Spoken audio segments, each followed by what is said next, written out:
Sleeping Freshmen Never Lie, Chapter 15, page 120. "He's trying to kill us," I gasped. Bits of frost coated my words as they left my mouth. "Cold air is good for us," Kyle said. "Maybe if we were TV dinners." I couldn't believe that Mr. Cravuto was still dragging the class outside. Doesn't he own a calendar or a thermometer? I wasn't the only one complaining. Nearly everyone tried to point out to Mr. Cravuto that the weather had turned slightly brisk. He didn't care. He stood there and shouted, "Suck it up, babies! Make your own heat! Come on, hustle!" I wondered what it felt like to have sweat freeze on your face. I had a sinking suspicion I was going to find out. All I could think about was those Jack London stories where people were stuck in the Yukon wilderness as the temperature plunged to 40 below zero. I really didn't want my toes to break off, or my nose. If that makes me a big baby, I could live with that.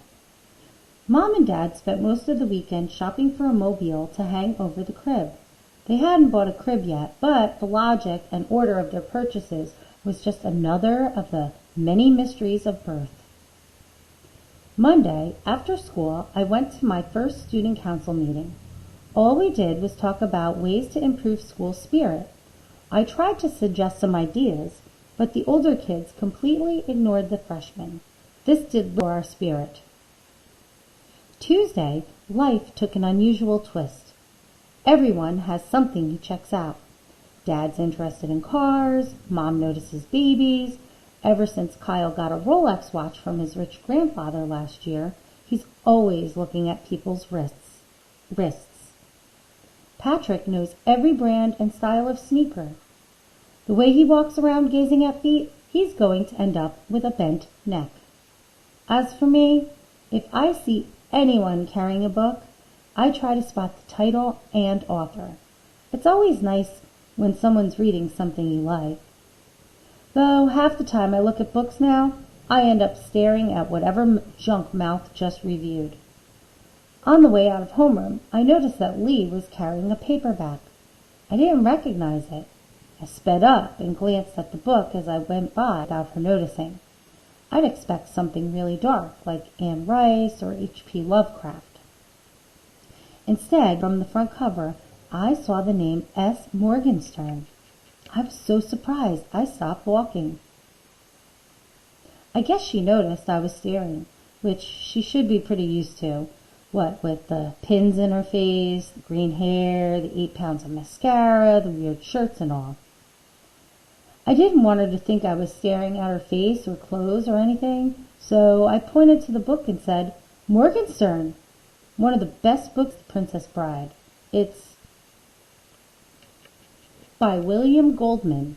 The cool thing is, the book itself is supposed to be about a book that Goldman read when he was a kid. So Goldman made up this author, S. Morgenstern.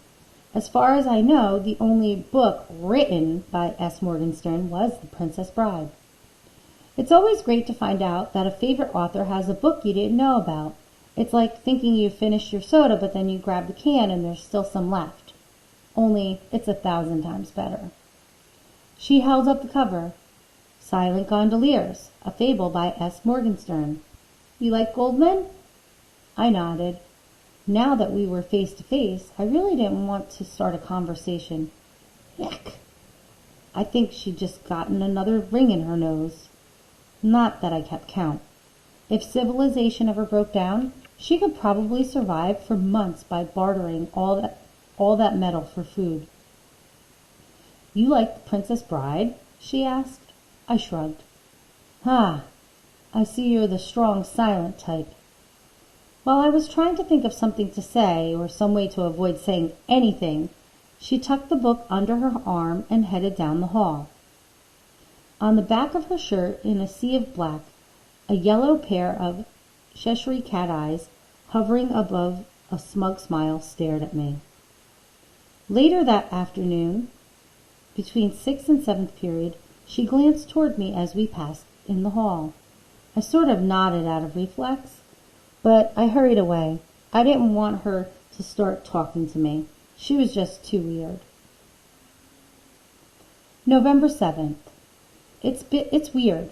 I've known Julia since I was little, but we drifted in different directions. When we pass each other in the hall, she never even looks at me. I've sort of nodded at her a couple times, but they were small nods a guy uses when he isn't sure he's going to get anything in return. What would have happened if we'd stayed friends? Would she have dumped me when she turned gorgeous? I'd like to think not, but I guess I really don't know anything about her except that she's beautiful and smart. Does that make me shallow? I don't care. I want her to notice her to like me and laugh at my jokes and walk down the street holding my hand. I hope I figure some of this stuff out. Not just for your sake, Smelly, for mine too. Oh, great. Just hit me. You're going to be exactly like Bobby, with girls following you all around and everything. I'll get to watch it again. No, I'm not going to wimp out. I've read all these poems in English about guys who worship someone from afar and never spoke up. No way that's happening to me. Tomorrow morning, I'm going to say hi to Julia. That's all. I'll just walk up to her at the bus stop and say hi. There's no reason not to. If music hath charms to soothe a savage beast, then why are there so many hyperactive geeks in the band? I'd caught a ride to the game with them again. It wasn't bad until the bus broke down on the way back. They all took out their instruments and started playing Sousa marches while we waited for the school to send another bus. I expected them to start thrusting windwards at me and screaming, "Join us!" The marches didn't lift my spirit. I was still angry with myself for not saying hi to Julia that morning. I'd almost done it, but then I lost my nerve. I still couldn't understand how Mal could walk up to anyone in the world and just start talking. The whole day was pretty much a disaster until I started working on my article. That was fun. I borrowed an idea from English class. Last week we read the story called The Waltz by Dorothy Parker. Mr. Franca told us a lot about her. She was a master of sarcasm. Someone once asked her, "Do you mind if I smoke?" She replied, "I don't care if you burn." In The Waltz, the reader hears what this woman is thinking, and then what she's saying. Nothing else. She's talking to this guy who's asked her to dance. Everything she says is polite, but then you find out what she thinks, and what she thinks is far from nice. It's a brilliant story. Reading something like that for the first time is an amazing experience. Dorothy Parker also wrote book reviews. I should be so lucky. Saturday, I went to the garage for advice. Dad was under the vet, so I had a conversation with his legs. How long did it take before you finally talked to Mom? Couple of months. How come it took so long? I didn't want to say the wrong thing. So, what'd you say to her? Hi. That's it? Just hi? Sure. It's about the easiest thing there is to say, especially when you're nervous. Besides, it worked, didn't it? Monday morning, I decided it was time for the act of bravery. Julia was already at the bus stop. I figured I'd flash her the Hudson smile and say, "Hi, Julia," then walk past, that's all. Smile and say hi. It was a start. This time my courage held. I moved toward her. Oh, God, she was beautiful.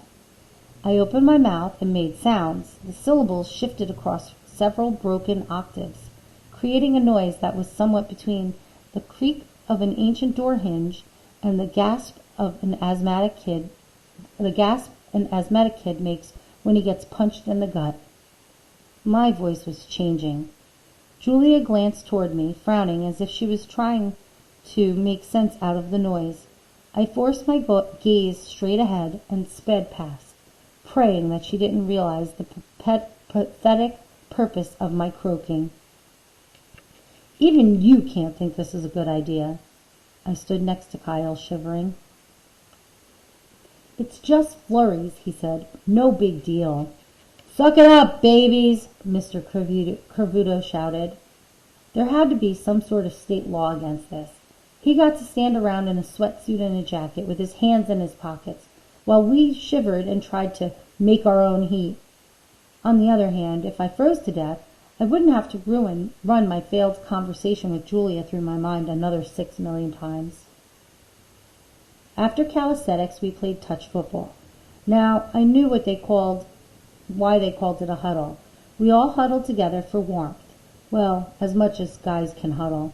"This is crazy," I said when we headed into the locker room. Kyle stared at me.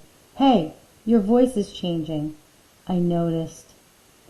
Today was Patrick's last day. "I'll come over for a while," I told him when we were heading toward our buses. He shook his head. "Everything's packed. We're leaving as soon as I get home." "So, you're gone?" "Yeah, I guess I'm gone." Across the lot, my bus was almost loaded up. I knew the shouter wouldn't wait for me. "Well, we'll keep in touch," I said as I dashed off. "Right." Patrick waved. "I'll email you when we get unpacked." As I got in the bus, I realized I might never see him again.